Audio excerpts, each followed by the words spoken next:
Listo. Bueno, muy buenas noches, bienvenidos a su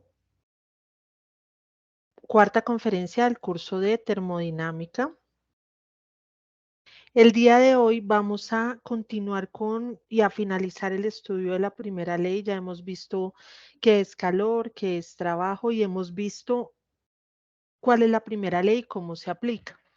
Ahora vamos a ver un tema para cerrar esta primera unidad, que es el tema de sustancias puras. Y con este tema llegan las indicaciones para desarrollar la parte colaborativa, que es sencillita, que es la que hacen ustedes en equipo. He estado recibiendo y evaluando y realimentando los aportes de la individuales. Todavía pues no termino de todos los días llegan los aportes a los foros y nunca estoy al día, nunca termino, pero voy avanzando. Entonces, en algún momento entre hoy y mañana acabaré. Y mañana llegan más y así, bueno, hasta la entrega de la actividad. Y la parte colaborativa la pueden hacer ustedes, pues, en equipo, se pueden dividir. ¿Qué no deben hacer? Y lo quiero dejar claro hoy. Yo he visto que en los foros, pues las personas hacen los siguientes aportes y son como sus únicos aportes hasta el momento de la mayoría.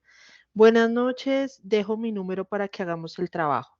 Entonces, yo sé que ustedes hacen grupos en WhatsApp y eso está bien, pero no voy a asignarle calificación a las personas que no pongan sus aportes en el foro, porque siempre tengo problemas con eso. Yo no sé si en otros cursos los están dejando o por qué ahora no usan los foros. Entonces, llegan al foro, nunca ponen un aporte en el foro y luego aparecen en la portada del trabajo allá en el entorno de evaluación. Entonces, yo voy y miro, digo, bueno, vamos a ver si Pepito Jiménez, que está en esta portada, ¿cuál fue su aporte individual al trabajo colaborativo? Me voy al foro y no lo veo en ningún lado, entonces cero.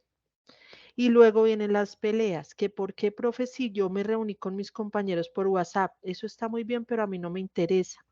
A mí me interesa el foro, es lo único que yo puedo revisar.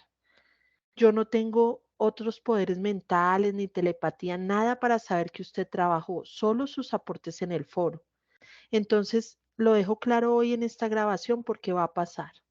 Y ese cero que algunos se encuentren es por eso, porque estoy viendo esa tendencia desde hace varios periodos a trabajar por WhatsApp. Sí, es chévere, claro, uno se tiene que comunicar, pero debe dejar alguna evidencia en el foro porque es la única forma en que yo puedo evaluarlo.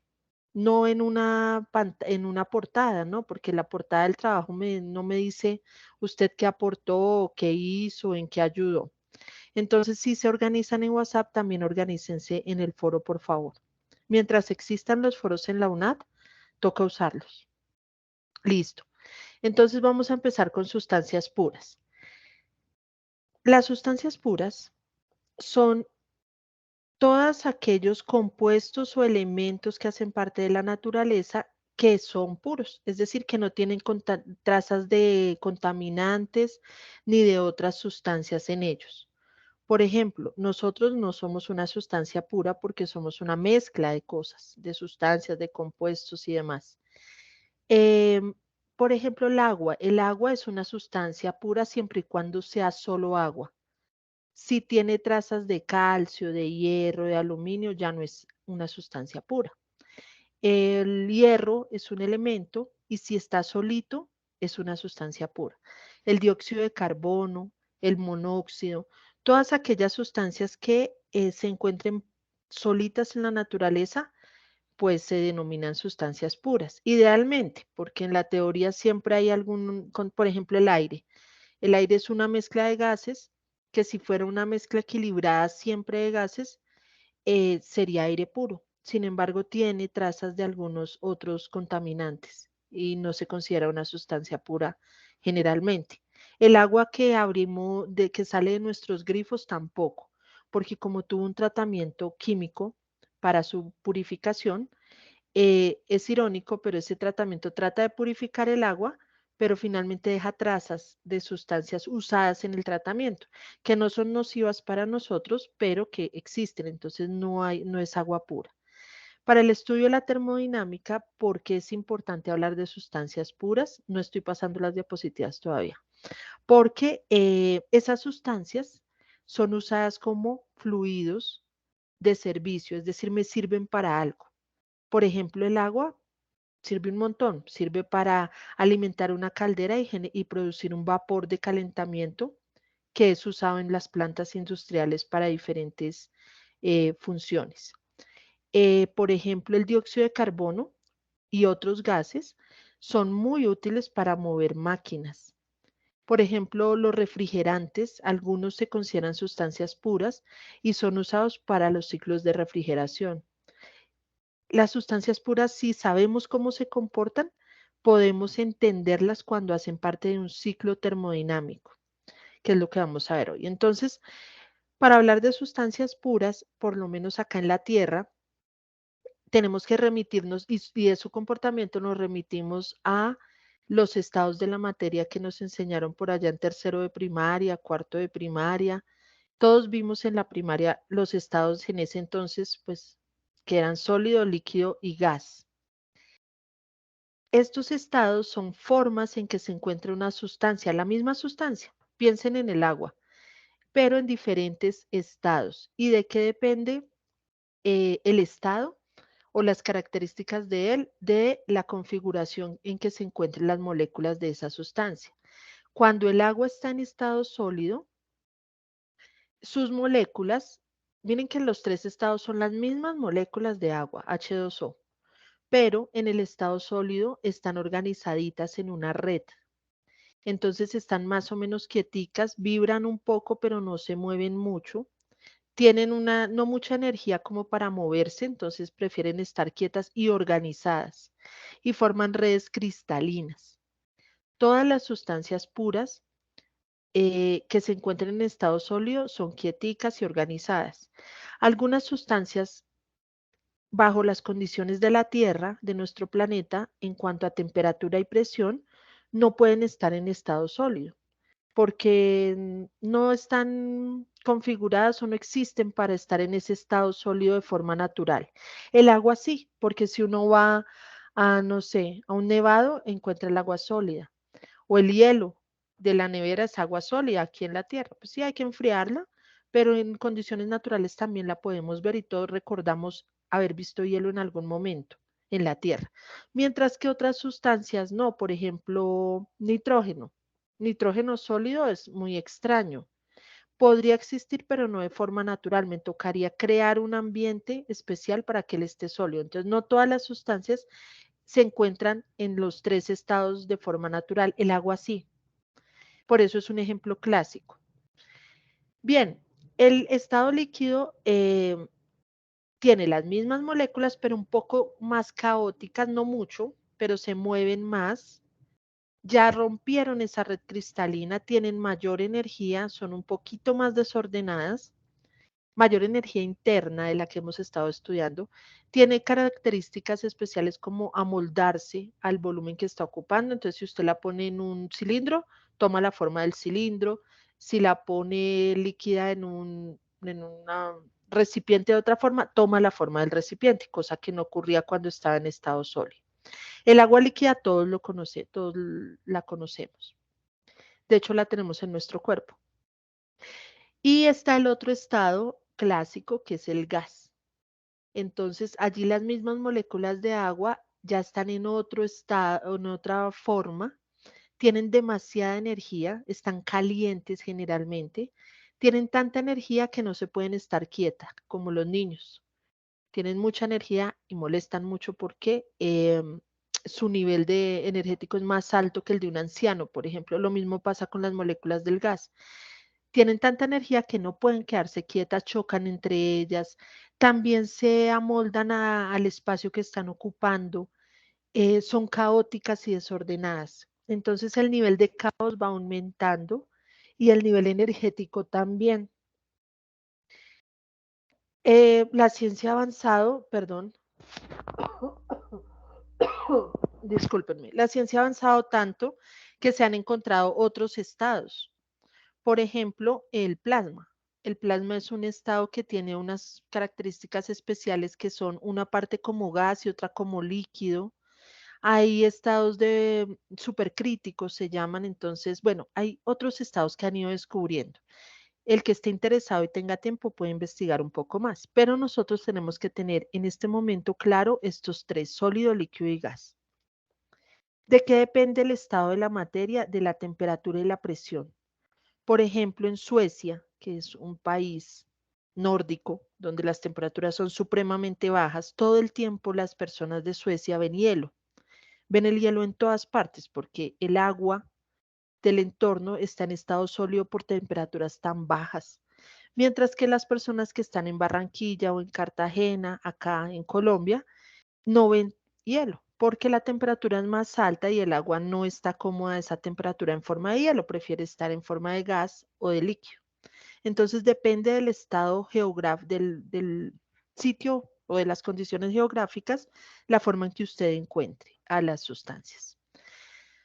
Bueno, existe algo para describir ese comportamiento de las sustancias puras. Existen diagramas de fases en termodinámica que le dicen más o menos de acuerdo a la presión y a la temperatura o a la presión y el volumen, en qué estado va a estar esa sustancia pura. No todas las sustancias puras tienen diagramas porque pues no es posible hacerlos para todas las sustancias que existen.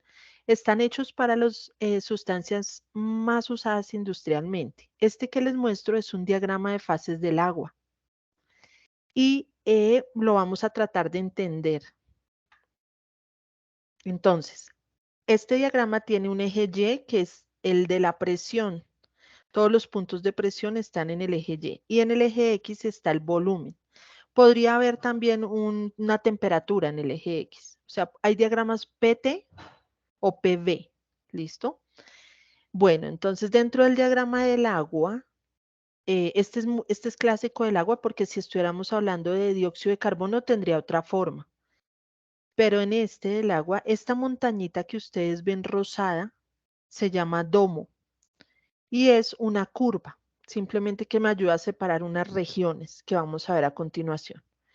Todos los puntos de presión volumen o presión temperatura que estén a la izquierda, es decir, todas las parejas de presión volumen o presión temperatura de esas dos condiciones que estén a la izquierda, corresponden al agua cuando se encuentra como líquido comprimido.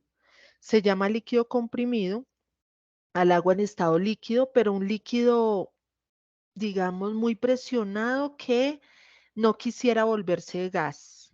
Ustedes saben que si uno calienta el líquido se convierte en gas, ¿no? Si pone una olletica en la estufa con agua líquida y la calienta, se evapora. Ese es un cambio de fase.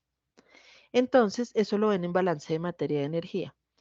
Entonces, acá en esta región está el agua como líquido, pero un líquido que no quiere volverse vapor. Un líquido verdaderamente líquido, muy cómodo siendo líquido. Cuando uno se acerca a la montañita, todos estos puntos que están sobre la montañita, de acá abajo hasta el punto crítico de arriba, donde dice punto crítico, todos esos puntos que están en ese curvita, justo ahí, son puntos que corresponden al agua como líquido saturado. Es un líquido que ya no está tan cómodo siendo líquido y que en cualquier momento, si usted le cambia un poquito la presión, la temperatura o el volumen, se convierte en gas. Entonces, la definición de líquido saturado es líquido que está a punto de evaporarse. Saturado, está a punto de evaporarse. Si seguimos avanzando, dentro de la montañita está la región de saturación, ahí dice, región de saturación. En esa región hay una mezcla entre líquido y vapor. Entonces el agua se encuentra en forma de líquido, pero también de vapor. Si usted tiene 100 kilogramos de agua, en esa dentro de ese domo, todos esos puntos corresponden a mezclas. Una partecita de esos 100 kilogramos como líquido y la otra como vapor. El agua coexiste como líquido y vapor en varias formas. Por ejemplo, cuando salimos por la mañana y hay rocío sobre las plantitas, el agua estaba en forma de vapor, pero apenas tocó la plantita, que está muy fría se condensa y esas son las gotitas de rocío. Entonces uno en ese momento podría decir, aquí el agua está como líquido, como gotitas, pero también hay vapor en la atmósfera. Y varias mezclas se encuentran en la naturaleza y de forma industrial que corresponden a una parte líquida y otra parte gaseosa. Todas esas mezclas están dentro del domo. Si seguimos saliendo y tocamos la curvita en la parte derecha, toda la curva rosadita de la parte derecha, ahí dice línea de vapor saturado. Todos esos puntos sobre esa línea corresponden a condiciones de presión y volumen o presión y temperatura, donde el agua se encuentra como vapor, pero es un vapor saturado. ¿Qué quiere decir? Que es un vapor que está a punto de convertirse en agua, o sea, es muy inestable. Bien, no está muy cómodo siendo vapor y ya se va a convertir en líquido con cualquier mínimo cambio que tengan sus condiciones. Si avanzamos hacia la derecha, encontramos la región de vapor sobrecalentado. Es una región donde el agua está en forma de un vapor caliente, muy caliente.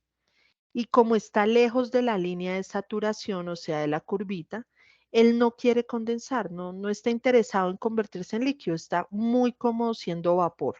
Así como el líquido comprimido está muy cómodo siendo líquido. Este es el diagrama de fases. ¿Para qué me sirve? Para analizar qué condiciones de presión y vapor hacen que yo tenga mezclas, líquido comprimido o vapores sobrecalentados. Dentro de la región de saturación donde vimos que están las mezclas de vapor y de líquido vapor, pues yo debería poder saber qué porcentaje de esa mezcla es líquido y qué porcentaje es vapor. Por ejemplo, si el 80% es líquido, el 20% restante debe ser vapor. Siempre debe sumar el 100%. Si el 30% es líquido, el 70% restante es vapor. Entonces, ese porcentaje o esa proporción de vapor se denomina calidad. Ahí está abajo en la diapositiva a la derecha abajo, calidad. La calidad solo la tienen las mezclas. No tiene sentido que usted le calcule la calidad a un líquido, porque es todo líquido. La calidad es el porcentaje o la proporción de vapor que hay en una mezcla. ¿Listo? Porcentaje de vapor que hay en una mezcla.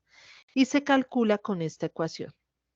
No vamos a calcularlo en el curso, pero esto va a salir en su examen final.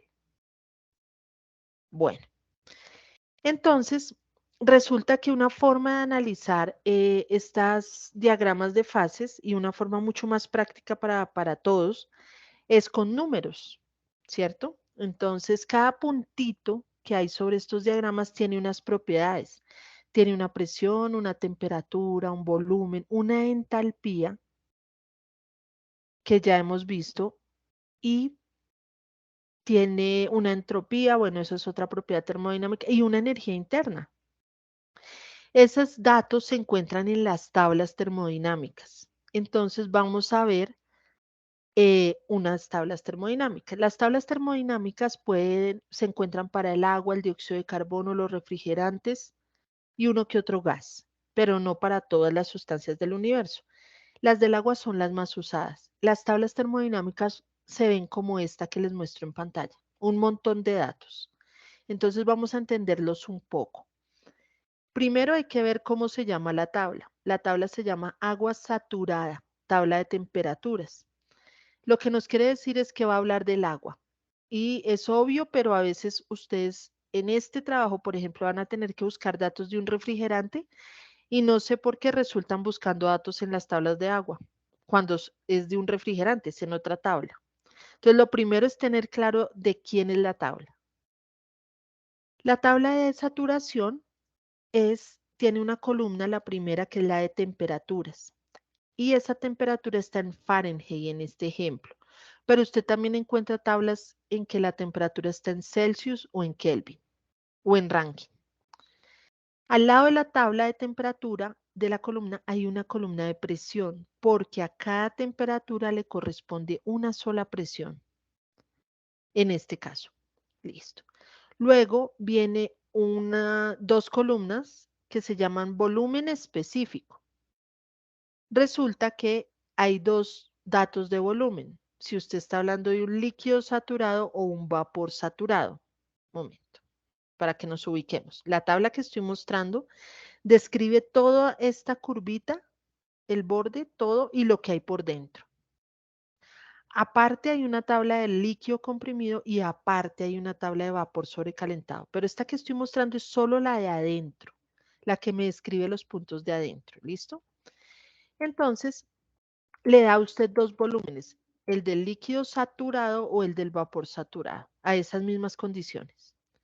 Luego viene la energía interna, U, la que están todos escribiendo en sus ejercicios individuales, U. Este es el valor de energía interna para el líquido, esta primera columna, o para el vapor. Depende de quién es, de qué esté hablando yo, porque si yo estoy haciendo un estudio de un líquido comprimido, de un líquido saturado, pues leo la columna de líquido para encontrar su energía interna. La columna de la mitad es para el cambio de fase y eso no lo vamos a ver en este momento. Viene una columna de entalpía, que esa propiedad ya la vimos, y también hay una entalpía para el líquido y otra para el vapor. Y viene un juego de columnas al final de entropía. Esta es la propiedad que vamos a ver en la unidad 2. Bien, por ahora nos interesa sobre todo la entalpía. ¿Cómo se leen las tablas? Entonces, en esta tabla, por ejemplo, ahí donde está subrayado, uno lo que encuentra es la entalpía del líquido saturado a 70 grados Fahrenheit. Entonces, lo primero que hace es ubicar la temperatura que conoce, se va por esa temperatura hacia la derecha y busca la columna que quiere leer. En ese orden, ¿alguien me puede decir cuál es la entalpía de vapor saturado a 50 Fahrenheit, por favor? Entalpía de vapor saturado a 50 Fahrenheit. 10.62.2. 1083, señorita. Mira, 50 Fahrenheit me voy por acá, derecho, derecho. Vapor saturado, 1083.1. ¿Sí? A Sí, señora, veces sí. necesitas un poco Listo. de luz. Ahora, ¿cuál es la energía interna? Me cierran un micrófono por ahí, porfis. ¿Cuál es la energía interna del líquido saturado a 100 grados Fahrenheit? Energía interna del líquido saturado a 100. 68.03. Excelente. 6803, sí, señora. Ajá. Entonces me voy a 100, voy hacia la derecha y busco energía interna del líquido. Miren que esto es de lectura crítica, de lectura. Lo mismo que hemos venido hablando desde la fase 1, yo soy muy insistente. La lectura es importante. Yo no necesito ser ni ingeniera, ni saber mucha matemática, ni saber de termodinámica. Si yo le explico cómo leer esta tabla a un niño en séptimo grado, sin que sepa nada de termodinámica, solo con los nombres de las columnas, él podría hacerlo. Entonces es que nos entrenemos en leer, leer bien. Más que un mar de números, tenemos que ubicarnos bien. Bueno, ¿qué me están diciendo? Ah, la energía interna está arriba. Miren que debajo de los nombres de las columnas están las unidades. Por ejemplo, esta energía interna está en BTU sobre libra masa. Estas unidades son feas y no las vamos a ver. Vamos a trabajar otras. Estas son las inglesas y son muy complicadas. O sea, no son tan prácticas, pero tengan en cuenta que siempre van a estar las unidades en su tabla. Pero resulta que a veces no tengo la temperatura, tengo es la presión. En ese caso, voy a siempre una tabla de temperatura está seguida de una tabla de presión. Exactamente la misma tabla, solo que en la primera columna está la presión. Entonces yo tengo que decir, bueno, ¿qué tengo? ¿Temperatura o presión? Temperatura, me voy con esta. No, tengo presión, me voy con la otra. Les voy a mostrar acá en el libro de Sengel cómo están las tablas. ¿Dónde está el libro? Acá. En los anexos que les di, esta tabla es la tabla A4.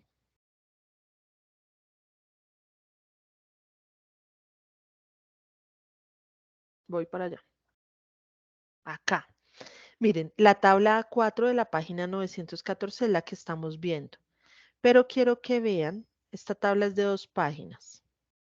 Ya, Ahí se acaba y acá empieza la misma tabla, pero miren que en la primera columna está la presión, ¿sí ven? Entonces, por si mi dato disponible es la presión, pues me voy a esta. Si no, me voy a la de arriba, pero son la misma tabla. Listo. Bien. Entonces, ¿para qué me sirve una tabla termodinámica? Resulta que ustedes han venido calculando calor y trabajo a partir de ecuaciones de la ley de gases ideales o a partir del cuadernillo de fórmulas, de esas ecuaciones que hemos visto, o a partir de la primera ley, delta U igual a calor más W. Pero hay otra forma de calcular el calor y el trabajo, y es con las entalpías, con la diferencia de entalpías. Y para poder calcular el calor y el trabajo a partir de las entalpías, pues tengo que poder leer entalpías en una tabla o me tienen que dar esos datos. La idea es que usted aprenda a leerlos en una tabla. Y eso es un poco lo que vamos a hacer en el trabajo colaborativo. Entonces, hablemos un poco del trabajo colaborativo. Resulta que esas sustancias puras, usted puede jugar con ellas. Básicamente lo que se hace en la industria es jugar con las sustancias. Por ejemplo, con el agua usted puede hacerla pasar por diferentes transformaciones para que ella le brinde algo que usted necesita. ¿Qué necesita usted industrialmente? Trabajo, trabajo. Yo necesito alguien que me genere trabajo para que yo con ese trabajo pueda producir electricidad para los hogares o pueda mover una máquina o pueda calentar. También necesito calor. Entonces, cualquier transformación que yo le pueda hacer a una sustancia y que ella me dé trabajo, acuérdense que los sistemas pueden arrojar trabajo o calor hacia los alrededores, ¿se acuerdan? Entonces, imaginen que yo uso ese calor o uso ese trabajo para un fin industrial. Eso es lo que se hace. Y si yo tengo una sustancia que no sea muy cara, por ejemplo el agua, y la paso a través de diferentes transformaciones para obtener una utilidad de ella, esas transformaciones podrían estar en un ciclo, es decir, la paso por una transformación 1, luego una 2, 3 y la retorno al inicio y juego con ella en forma de un ciclo para lograr un beneficio para mí. Esos ciclos son ciclos termodinámicos. Los ciclos termodinámicos son transformaciones sucesivas de una sustancia desde un punto inicial, otra vez hasta ese punto inicial. Entonces, lo que me interesa es que yo la voy a aprovechar los cambios que ella sufre. Y esas transformaciones tienen lugar en equipos, que vamos a ver a continuación, algunos. En el curso no alcanzamos a ver todos los ciclos termodinámicos, pero hay ciclos termodinámicos que hacen que se muevan los motores de los carros, los ciclos de combustión. Hay ciclos termodinámicos como el de Brayton, que es el encargado de hacer que las turbinas de los aviones funcionen. Hay ciclos termodinámicos para hacer que nuestros alimentos se enfríen en el refrigerador, es el que vamos a ver este periodo. Hay ciclos para extraer compuestos, hay ciclos para muchas cosas. La termodinámica no es solo la materia más aburrida que van a ver en su programa, como todos piensan, sino que es súper aplicada. Entonces, vamos a ver uno de los ciclos más aplicados en este trabajo, que es el de refrigeración, el que tenemos en la cocina todos, o la mayoría de nosotros. Para ello, yo les planteo en la guía esto, una situación que ustedes deben leer. Otra vez la lectura. Yo soy muy fastidiosa con la lectura, pero es que creo que ahí está el problema, en la lectura. Y ahí es donde, si ustedes se entrenan en leer mejor, solucionan el 50% de los problemas de su vida por ahora. Porque he visto también, yo les decía, no es de ustedes, no es de este curso, de ustedes exactamente, sino del país, que tiene unos niveles de lectura muy bajos y de lectura crítica pésimos. Entonces, aquí lo que también quería reforzar cuando diseñé la guía es eso, la lectura. Si usted lee esto que se llama situación industrial, que está en su guía, entonces ahí le hablan de que la industria de la refrigeración es importante. ¿Por qué? Pues porque hay muchas cosas que refrigerar. Los alimentos, Me sirve también para generar aire acondicionado para ambientes muy calientes. Para la industria usa bastantes ciclos de refrigeración. ¿Por qué? Porque necesito mantener diferentes sustancias a bajas temperaturas, porque si dejo que ellas estén a altas temperaturas, se arruinan. Entonces, la idea de los ciclos de refrigeración es mantener a alguien frío. Básicamente es eso. ¿Listo? Mantener a alguien frío para que se conserve. Y acá, en estos dos parrafitos, les van a contar cómo es un ciclo de refrigeración. Si usted lee bien, le están contando la historia de alguien que se llama refrigerante. El refrigerante es una sustancia generalmente líquida. Cuando la encontramos así en condiciones normales, está líquida. Hay refrigerantes mm, caros, baratos. Ahora estamos en la onda de los refrigerantes verdes porque duramos varias décadas con refrigerantes muy, muy nocivos, no para nosotros en la nevera, digámoslo así, sino que cuando se arrojaban o cuando ya no servían más, eran muy tóxicos, pero supremamente tóxicos. Entonces, como que nos dimos cuenta, la humanidad dijo, bueno, toca investigar y sacar unos refrigerantes o unos, sí, unos refrigerantes que sean un poco más amigables con el medio ambiente, porque ustedes saben que estamos en la onda de tratar de recuperar el daño que hemos hecho. No lo vamos a lograr, pero todos decimos que sí. Entonces, todo tiene que ser sostenible, todo tiene que ser verde, eh, y todo el mundo está mirando hacia allá, como no arruinar más para no desaparecer como raza. Yo creo que ya es inevitable, pero digamos que vamos a lograr algo. Entonces, nuestras neveras, depende de cuándo la compró usted o sus papás, tienen un refrigerante, que es un líquido y es una sustancia pura que hace un ciclo termodinámico a través de 4 equipitos que hay detrás de su nevera. Y ese ciclo le permite a ese refrigerante mm, realizar ciertas transformaciones, él mismo va cambiando, y esas transformaciones como fin último tienen retirar calor de nuestros alimentos para mantenerlos fríos. Eso es. El refrigerante se la pasa haciendo ese ciclo. Es una historia muy triste porque su vida consiste en hacer ese ciclo hasta que se acabe y usted diga quiero botar esa nevera y traer otra. Entonces un refrigerante hace un ciclo termodinámico ahí en su cocina durante 30 años, a veces 20 años. Y esa es su vida. Y él se agota, se acaba, no, tiene una vida útil supremamente amplia. Él sí se va desgastando un poco, o sea, cada vez es un poquito menos eficiente, pero no tanto él, ¿saben? Los que se desgastan son los equipos que lo transforman, esos 4 equipos que le ayudan a hacer las transformaciones.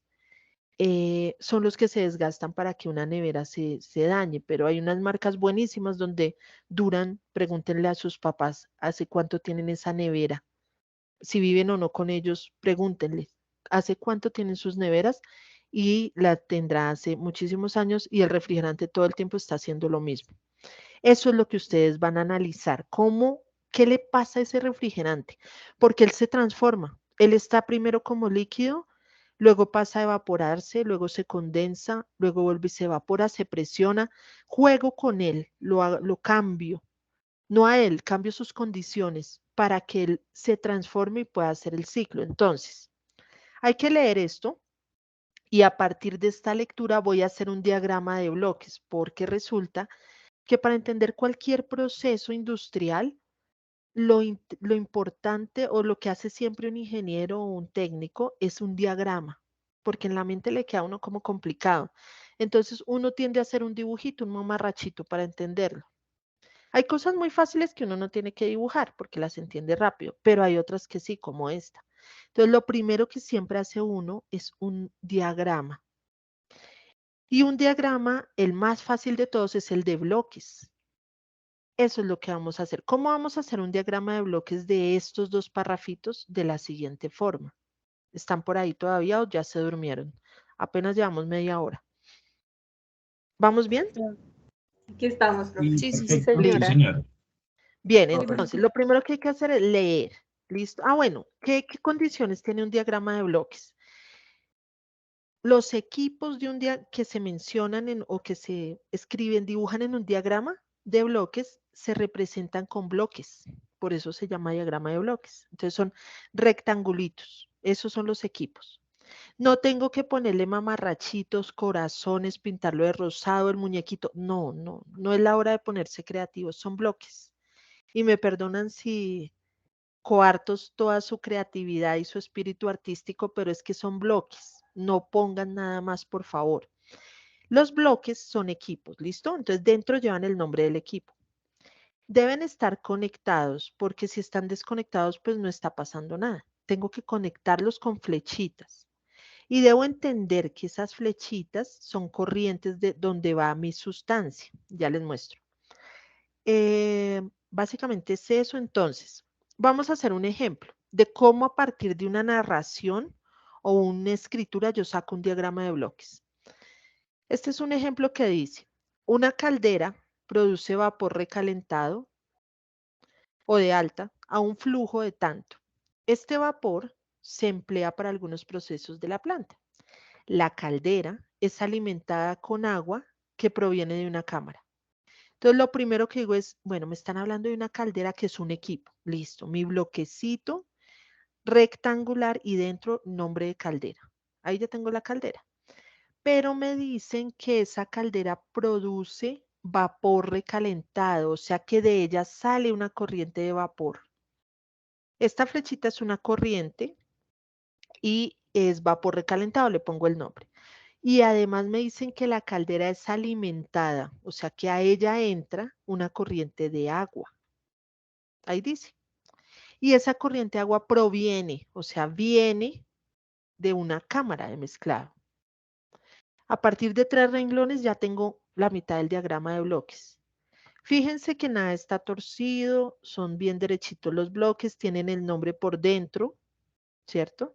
Y las flechitas son bien organizaditas y tienen el nombre de la sustancia o del, sí, del fluido que va entre uno y otro equipo. Bueno, entonces no hay que encerrar el nombre en un cuadrado. Yo no puedo encerrar vapor recalentado en un cuadrado o en un rectángulo porque él no es un equipo, solo los equipos. Es algo muy minimalista, muy sencillo, ¿bien? Y muy lógico. Si yo quiero o si no quiero, le puedo poner si hay una entrada o no de calor en ese equipo, solo si quiero, no es obligatorio. Pero más o menos esta es la lógica del diagrama. Miren el diagrama de bloques que hacíamos con los estudiantes de termodinámica en el año, no sé, esto era 2014, 2015. 1, 2, 3, 4, 5, 6, 7, 8, 9, 10 equipos hay ahí. Y lo hacíamos y lo trabajábamos. Ya no se puede. Ya no se puede. Porque si hacemos esto, aprueba el curso el 20% y me echan de la UNA y yo necesito trabajar y traer mercado a mi casa. Entonces hemos tenido que bajar el nivel. Y ahora hacemos ciclos de 4 equipos con mucho esfuerzo. Entonces, ¿qué está pasando? No sé. Ahí les dejo para que piensen. Pero miren, la idea es que vean los equipos. Cada equipo es un cuadradito y dentro el nombre. En esa ocasión nosotros hacíamos de colores las corrientes de acuerdo si era un vapor lo poníamos rojo, si era un refrigerante verde, si era agua la poníamos azul. Pero ya no, ustedes solo van a tener que hacer un solo colorcito porque es una sola sustancia. ¿Listo? Es más o menos solo para que vean, no es para que se sientan mal, sino para que vean cómo debería quedar un diagrama de bloques. Todas las flechitas son, no hay flechas curvitas, las flechas son sencillitas. Eso es lo primero que deben hacer. Ah, bueno, cada corriente tiene un número, eso ya se los explico. Entonces, a partir de esa situación industrial que está en la guía, hagan un diagrama de bloques, por favor, con 4 equipos conectados. Son 4 nomás, ¿listo? Que aparecen ahí. Esa es la primera parte del trabajo. Luego, cada uno de esos equipos, son 4, son equipos usados en la industria y tienen una misión. Y les voy a contar cuál es, pues porque hacer el trabajo colaborativo sin saber cómo funcionan esos equipos es complicado. Entonces, quiero mostrarles y presentarles al condensador. El condensador es un equipo que ustedes van a encontrar allí en su situación y es un equipo parecido a ese que aparece en pantalla. El condensador es un tubito largo, donde hay una entrada y una salida. Entra al condensador un gas siempre, o una mezcla, pero generalmente es un gas. Y a lo largo, al atravesar ese tubito, el gas se condensa, o sea, se convierte en líquido y sale líquido. La labor de un condensador es condensar, o sea, convertir un vapor en líquido. ¿Listo? ¿Qué características tiene en especial? Que la presión no cambia. O sea, si el vapor que entró a él tiene una presión de 100.000 kilopascales, perdón, a la salida el líquido va a tener 100.000 pascales. Él no cambia la presión. Entonces es muy, muy parecida a la presión de entrada a la salida, tan parecidas que pueden asumirse iguales. Ese es un condensador.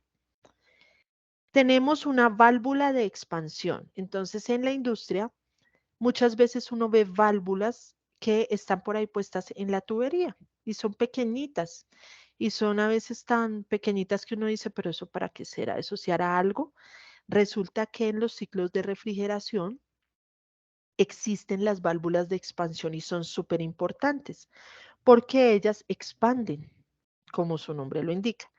O sea, toman un fluido que viene muy presionado a una muy alta presión y lo liberan a una baja presión, lo expanden y lo despresurizan, se llama, disminuye su presión, ¿sí? Esa es la labor, ahí donde la ven, ella hace eso. Las válvulas de expansión tienen una característica muy especial y es que no modifican la entalpía. Si el fluido entra ahí con una entalpía determinada, sale con la misma entalpía. Esa es su característica, además de despresurizar o bajar la presión de alguien. Entonces, segunda, muy importante. Está el evaporador. El evaporador, esta es una imagen de un evaporador industrial que obviamente no es de un ciclo de refrigeración, porque el que está en el ciclo de refrigeración de su nevera es muy chiquitito, ¿sí? Es parecido a una válvula, pero funciona de la siguiente forma. La misión del evaporador es evaporar, o sea, entra un líquido y lo convierte en gas, lo evapora. Hace lo contrario al condensador. Él tiene unas condiciones muy especiales y es que él no cambia idealmente ni la temperatura ni la presión, simplemente evapora, pero mantiene el fluido a la misma temperatura y a la misma presión. Curioso. Esa es su misión. Y ustedes dirán, pero pues ¿para qué tengo un condensador y un evaporador si hacen lo contrario? Bueno, los ubican en su ciclo, van a ver cuando hagan su diagrama de bloques que ellos están contrarios en el diagrama, es decir, sí, el refrigerante se condensa en algún momento, pero luego se evapora porque él tiene que hacer un ciclo. Entonces, todos esos cambios son para volver al punto inicial. Entonces, necesito esos dos equipos. Y hay un compresor. Ese sí se los dejo para que lo investiguen. Pero lo que hace el compresor básicamente es lo contrario a la válvula. El compresor, si la válvula relajaba el fluido, el compresor lo comprime. O sea, aumenta su presión. ¿Listo? Miren que en el nombre de cada equipo está su función. El condensador condensa, la válvula de expansión expande, el evaporador evapora y el compresor comprime. ¿Listo? Son 4 equipos que si yo los ubico muy bien y hago que mi refrigerante los atraviese, primero uno, después el otro, después el otro, después el otro, voy a lograr de alguna forma que mi refrigerante enfríe mis alimentos. ¿Por qué? Porque va a haber una de las 4 etapas o uno de los 4 estados del refrigerante en donde él necesite calor. Y ustedes lo van a ver. Cuando él necesite calor, adivinen a quién se lo va a quitar, a los alimentos de la nevera, porque no hay nadie más por ahí. Entonces él en su ciclo va a haber un momento en que necesita calor y se lo roba a los alimentos, por eso nuestros alimentos se enfrían. Bueno, entonces, básicamente, señor, cuénteme. Y una preguntita, ¿el calor que se utiliza en estos evaporadores es calor sensible o calor latente? latente, porque es de cambio de fase. Ok, profe, gracias. Listo. ¿Ven? Y hay otros ciclos, por ejemplo, ciclo de las turbinas, otros ciclos, el de las hidroeléctricas. Es parecido, son 4 equipos en donde en esas hidroeléctricas lo que pasa es agua y mi misión no es retirar calor, mi misión es que en algún momento del ciclo se genera trabajo hacia los alrededores y ese trabajo se convierte en electricidad, que es la que alimenta las casas. Todo ese es el rollo de Hidroituango. Todo eso es lo que no han podido hacer. No han podido establecer bien el ciclo termodinámico, pero no por la termodinámica, porque es muy claro cómo es. Ese es otro ciclo, son otros 4 equipos, pero todos sabemos cómo funciona. El problema es estructural de la construcción, porque a diferencia de este ciclo tan chiquitín que ustedes encuentran ahí en la cocina, así que ni lo vemos, el de Hidroituango es un ciclo termodinámico gigante que maneja volúmenes de agua gigantes. Entonces el problema de allá fue estructural. Primero, fue social. O sea, eso tiene 2 vertientes. Social porque construyeron y dijeron, aquí vamos, social, ambiental y estructural. Ambiental porque desviaron un río a las malas. Dijeron, no, si eso se puede, y sí, en algunas ocasiones se puede bien hecho, pero esto no fue bien hecho. Entonces dijeron, listo, primero vamos a correr el río para que caiga donde necesitamos el agua. Segundo, construyeron sobre los escombros y sobre cadáveres de todas las personas desaparecidas, líderes sociales. Bueno, lean los informes de la Comisión de la Verdad sobre Hidroituango y qué hay debajo. Entonces no dejaron que las mamás que sabían que los cuerpos estaban allí más o menos, de sus hijos, de sus esposos, de sus familiares, encontraran los cadáveres. ¿Por qué? Porque no se esperaron a que hubiera una comisión de la verdad donde los paramilitares y la guerrilla dijeran, sí, asesinamos y arrojamos los cuerpos allí. Entonces no hubo un momento para la verdad y ese es el problema social. Por eso se pelea ya tanto eh, contra esa construcción. Entonces ahí vamos en lo ambiental y lo social. Ahora vaya y mire, quién sabe qué pasaría en cuanto a corrupción o diseño o mediocridad o algo pasó técnicamente y no han logrado que las turbinas, que son uno de los equipos, una de las etapas allí, funcionen porque se les inunda el cuarto de máquinas. Entonces, si en diciembre usted está por ahí sin hacer nada y quiere como leer algo, búsquese por qué será que no funciona ese ciclo termodinámico allá en Hidroituango. Además de las otras 2 aspectos que les menciono que son muy importantes, ¿por qué será que no hemos podido con esa hidroeléctrica? Listo, bueno, entonces, ya sabiendo cómo funciona, vamos a llenar la tabla de propiedades. La tabla de propiedades tiene 4 corrientes. Aquí no se me van a enredar porque cuando ustedes hagan el diagrama de bloques van a encontrar un compresor, un condensador, una válvula y un evaporador conectados. Conectados por corrientes, o sea, por flujos del refrigerante. Cada corriente va a tener un número. No le pongan el número al azar, yo se los doy, mírenlo, aquí está. La entrada al compresor va a ser la corriente 1. La entrada al condensador la 2, la entrada a la válvula la 3 y la entrada al evaporador la 4. Ojo con lo que voy a decir. Cuando hagan su diagrama se darán cuenta que la entrada del compresor es la misma salida del evaporador. La entrada del compresor es la misma salida del evaporador. Les va a pasar algo así. A veces les cuesta trabajo. Miren, por ejemplo, la entrada al intercambiador 2, en este dibujito, la entrada al intercambiador 2 es la misma salida del intercambiador 1. ¿Sí? La entrada al 2 es la misma salida al 1. La entrada al intercambiador 1 es la misma salida del turbocompresor. La misma corriente.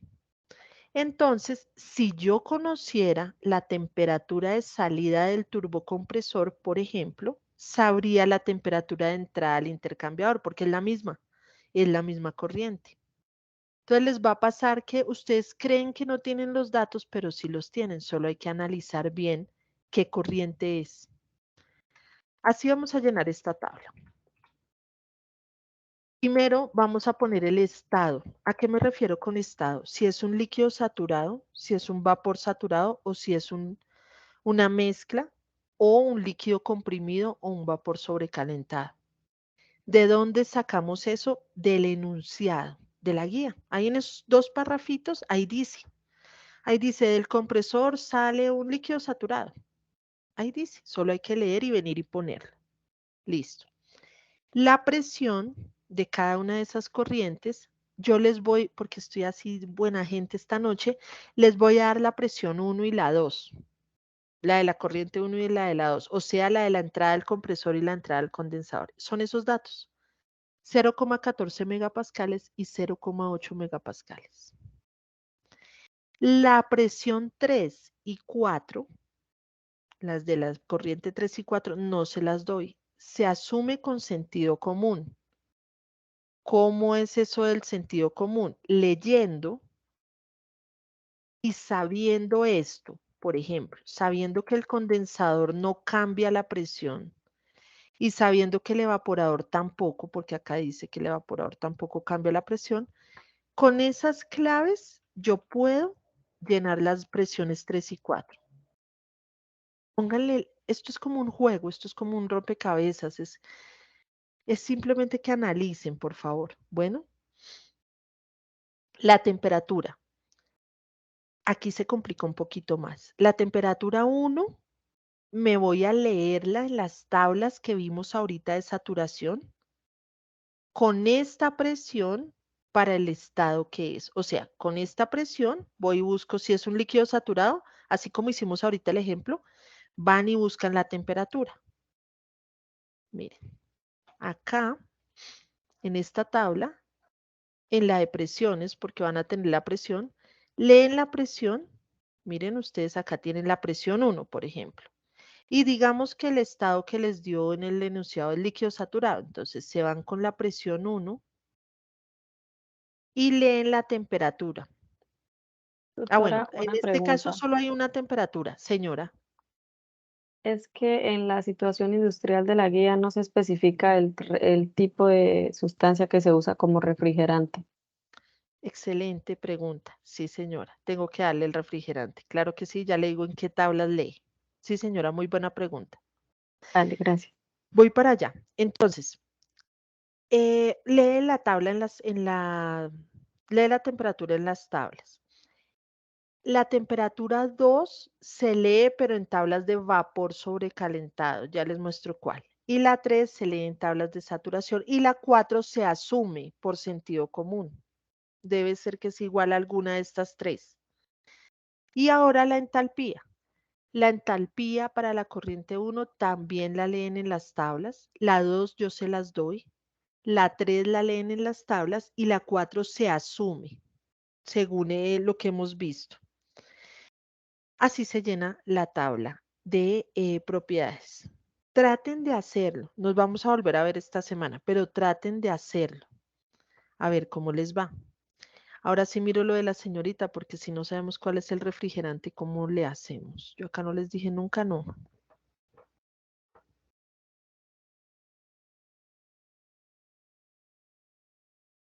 Listo, vamos a trabajar con este refrigerante. Se llama R134A. Y ese refrigerante tiene sus propias tablas aquí abajo. Ya les muestro.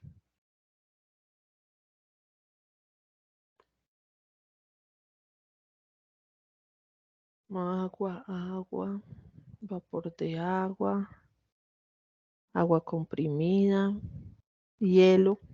Hay tablas para muchas cosas. Bueno, vamos a buscar ese el refrigerante. Acá. Ojo aquí. Página 926, tabla A11. Refrigerante 134A saturado se llama. ¿Listo? Este es el único refrigerante que hay en las tablas y estas son sus tablas. Esta es la de líquido y vapor saturado y él también tiene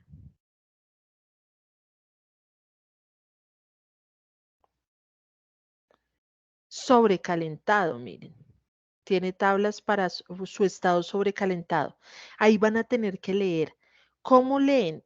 Porque miren, acá dice que esta temperatura se lee en tablas de vapor sobrecalentado.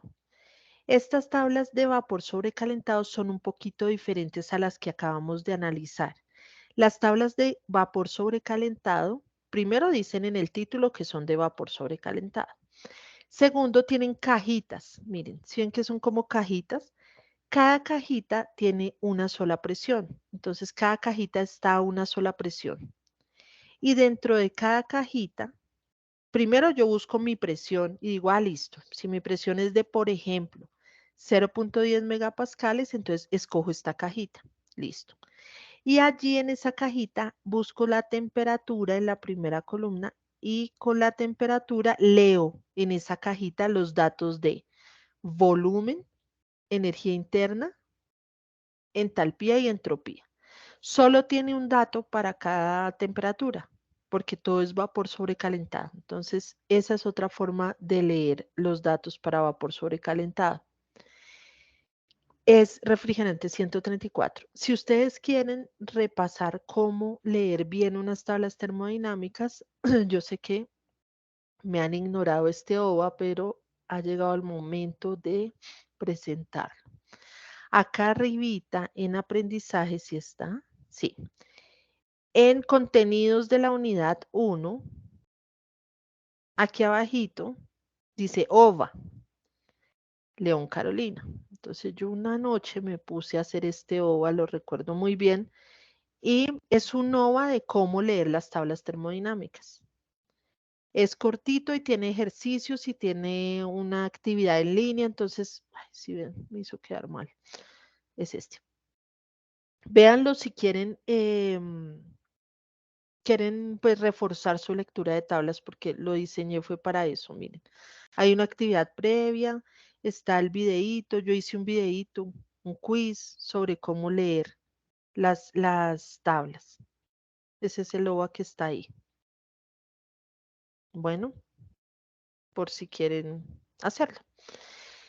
Listo. Luego de que yo por fin llené la tabla, o mi compañero la leyó, o la llenó, entonces me voy a calcular, esto es lo más fácil, el trabajo y el calor. Hay trabajo en el compresor, hay calor de entrada en el evaporador y de salida en el condensador. Y es muy fácil, era lo que yo les decía hace poco, se calcula como la entalpía de salida menos la de entrada en ese equipo, de acuerdo a su diagrama. La entalpía de salida de la corriente que sale del equipo menos la que entra. Si es del compresor, entonces ese es el trabajo del compresor. Si es del evaporador, es el trabajo del calor del evaporador, y si es del condensador, es el calor del condensador. Pero todas son diferencias de entalpía, como hemos visto, final menos inicial, salida menos entrada. Y esa diferencia va multiplicada por M, que es una masa de refrigerante. La masa de refrigerante que van a usar es el número de su equipo colaborativo.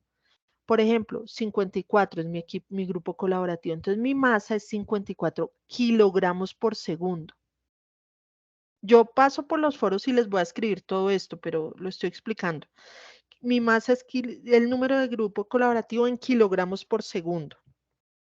Y la diferencia de entalpía la saco de la tablita que yo llené. Y listo.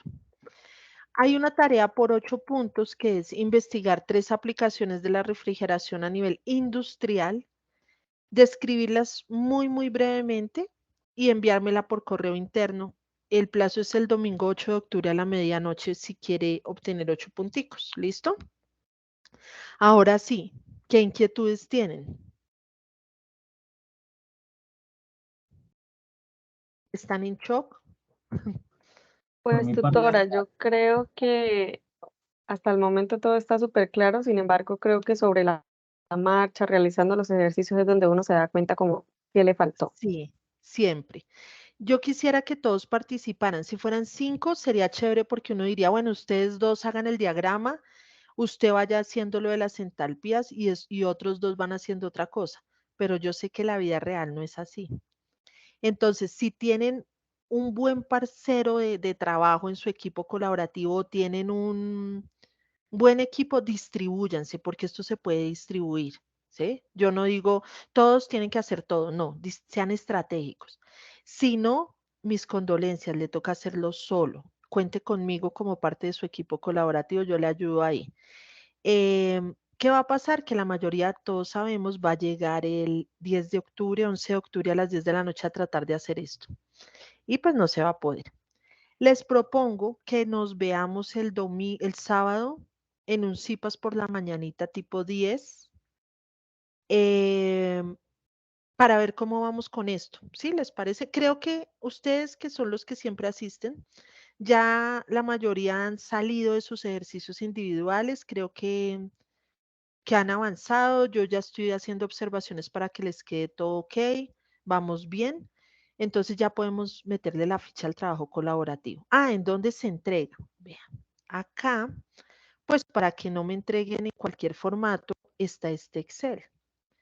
Este Excel es el que hay que llenar. Entonces, es lo que hemos venido viendo. Miren, en la hoja 1 va el diagrama de bloques. Usted puede hacer los bloquecitos en PowerPoint o acá mismo. Yo lo hago en PowerPoint y vengo y lo pego acá, pero como usted quiera. La tabla de equipos trae el nombre, de esto no hablamos, el nombre del equipo. Investíguese brevemente cuál es la función. No me llene esto de carreta, sino fácil. El compresor, pues tampoco tan sencillo como el compresor comprime, sino el compresor se usa para tal y tal cosa. La variable crítica es la propiedad termodinámica que él modifica. Por ejemplo, el compresor modifica la presión, esa es su variable crítica, no la temperatura ni el volumen. El compresor lo que modifica es presión. Listo, ponen ahí presión. Póngalo lo que usted cree, lo que según su análisis de la función del equipo le parece que es lo que él modifica termodinámicamente. Aplicación así, el compresor se usa, por ejemplo, en las turbinas de los aviones. Y un proveedor, búsquese ahí rápidamente en internet quién vende compresores en su ciudad, industriales, ¿no? Por ejemplo, en Bogotá, nosotros tenemos una zona que se llama Palo Quemado. Ahí es donde uno va y compra equipos. Hay equipos gigantes, hay equipos como estos que se pueden comprar ahí. Hay proveedores. Busque en internet y pone uno de esos proveedores que haya en su ciudad. Listo, la tabla de propiedades. Uy, esto me quedó gigante. No, estos son solo 4. Estas son solo 4. ¿Sí? 1, 2, 3 y 4. Listo. Es lo mismo que yo les estoy mostrando acá, pero complementadito. Los cálculos son estos cálculos. Estos 3 cálculos. Entonces los hace en el Word, no sé dónde los haga, y los pega acá. Para que, es sobre todo para que a mí me quede fácil calificar. Y ya. Y bibliografía. Ahí donde busco y listo. Y la portada. Bueno, eso es lo que hay que entregar el 11 de octubre. Es decir, de hoy en 8. Ahí vamos viendo en la marcha cómo vamos de tiempo, podemos negociar de pronto, pero no les prometo nada, quiero que primero lo intenten hacer. Bueno, voy a leer el chat. Daniel. Daniel me está hablando desde las 8 de la noche y yo no había visto. Perdón, Daniel. Pero él dice que sus horarios para... no, Siri me pregunta los horarios. Claro que sí. Bueno, Siri, yo realmente no tengo unos horarios decentes que me permitan tener una vida, una vida y una salud mental. Entonces yo me conecto a las 7:30 y es la hora que todavía estoy trabajando. Búsqueme en Teams. Me han buscado muy poquito en Teams. Yo digo, me ha buscado Daniel, me ha buscado como 3 personas. No, unas 5. Y yo digo, ve, miren acá. Acá en Teams me buscan como Carolina.león y ahí salgo y me pregunta en cualquier momento. Yo trato de atenderlos muy rápido. A veces, claro, a veces estoy en reuniones o en otras cosas, pero yo generalmente les atiendo.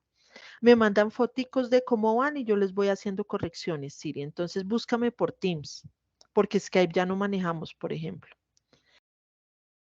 En caso de que los compañeros no suban aportes, Natalia Rivera pregunta, ¿se merman puntos en lo grupal? No, sería supremamente injusto que usted pague por gente irresponsable, porque yo le bajaría puntos, no señora. No, no, no, para nada, no me parece justo. O sea, el trabajo colaborativo, yo tengo mis dilemas con eso, ¿no? Y lo he expresado en muchos espacios. Yo creo que uno sí tiene que aprender a trabajar en equipo, pero no muy a las malas. Entonces, uno en la vida laboral hace buen equipo a veces no. ¿Mm? Sí, uno tiene que a veces, que le toca trabajar con un equipo y es muy complicado y uno debe desarrollar paciencia, empatía y otras habilidades, pero es que no puede ser tan forzado en la vida como un trabajo de acá de la UNAT. Entonces yo en eso no bajo puntos. El sábado en horas de la tarde no se podría, no porque me voy para cine, Angie. En caso de querer desde el momento uno trabajar solo se puede. Sí, Angie, pero intenta darle una oportunidad. ¿Qué tal conozcas gente que valga la pena en tu grupo colaborativo?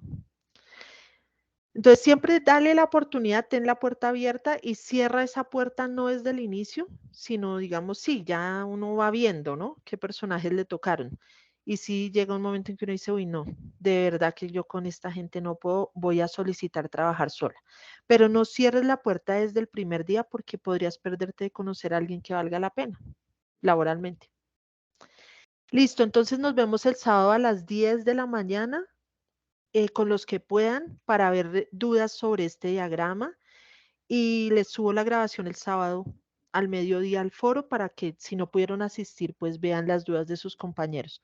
Estamos trabajando con este formato de preguntas y respuestas para que lo recuerden. Ay, no se me vayan que les voy a decir una última cosa.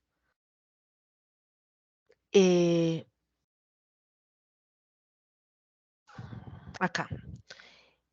Estamos trabajando todavía con este formato. Aquí también pueden ustedes escribir sus preguntas de la fase colaborativa, de la parte colaborativa, y yo también las voy respondiendo, ¿listo? Es un poquito lenta la carga de esto. Miren, ahí ya tengo 2 preguntas que me hicieron y no las he respondido. Me toca ponerme en estas. Pero ahí vamos, esto también sirve. Y por último, invitarlos a el club de revistas. Para los que no sepan, estamos el profe de balance de materia, que está en Pasto, y yo, creamos un espacio, esto no tiene nada que ver con termodinámica, es un espacio que se llama Club de Revistas, donde nos reunimos los lunes cada 15 días, virtual y presencialmente, en Pasto y en Bogotá, y virtual en todo el país, para analizar artículos científicos. Suena súper aburrido, yo sé, pero no es aburrido, chévere, porque empezamos a analizar cómo se escriben objetivos, metodologías, diseños experimentales y demás. Y cada 15 días analizamos un artículo. No hemos empezado. Este lunes que viene es nuestra primera sesión formal y vamos a analizar un artículo sobre obtención y caracterización de bioplásticos a partir de almidón acetilado de semillas de aguacate. Y tenemos la fortuna de que logramos contactar a su autora principal que está en el Ecuador. Ella va a venir y nos va a acompañar y nos va a contar algo sobre su artículo. Además de eso, siempre vamos a estar haciendo un taller cortico sobre alguna herramienta. En este caso vamos a hacer un taller sobre el uso de bases de datos institucionales. Esto hace parte de los semilleros de investigación, no es obligatorio y es solo para los que tengan esa inquietud sobre la investigación y quieran aprender cositas. La idea es que nos reunamos, cada 15 días analizamos algo diferente. Estamos empezando, o sea, y es gratis y pueden ir cuando quieran, los que quieran, no necesitan ir a todas las sesiones si no pueden. eh, pues los invito pues porque es como algo que están haciendo y que queremos pues hemos diseñado para ustedes. Ahí ya alguien está escribiendo. ¿Listo? Entonces, ¿alguna otra inquietud? ¿O nos vamos ya a hacer diagramas de bloques? Por mi parte está claro, profe, muchas Listo. gracias por la web, que tengan una muy buena noche. Con mucho gusto, felicidades a todos y ánimo. Queda una semanita dura, pero ya salimos de esto y descansamos un poco. Bueno, muchas gracias por su asistencia. Feliz noche. Un abrazo para todos. Gracias, Muchas tutora. gracias, Hasta buenas luego, noches. tutora, muchas gracias. Gracias, profe, hasta luego. Bueno, Carlos, ¿me ayudas a detener la grabación, porfa?